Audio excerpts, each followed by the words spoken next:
ninka qurux badan waa ka helay abay waa ku darsanaa kan sayid u shidan yahay wow yaa wala baxsaday yaa la baxsaday hooyo hooyo wax ma ogtahay maxaa dhacay hootiisi amaheed wixii sameysay alla hooyo maxay samaystaas way dhib badan tahay hooyo nini fifisaas weli falo ay dhahday hooyo culugtaas ilaasho nin ma falo ii dhahday hooyo walkaasina ku sheegin siyaama u sheegin okay haye hooyo haye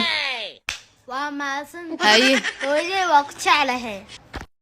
ma waxa qofta arinta mobile ma lagu hadlo ina face to face lagu hadlaa naya hooyo ninka afal guriso la sheegay yaa waay warkiisa ku sheegay ramla ay sheegtay ina ku sheegana ha u sheeg hooyo wal badanida hadda la gudeen waa ka sheegin maamoy sanadkan jeeg waa ka soo hadlay a'uudu billah daaf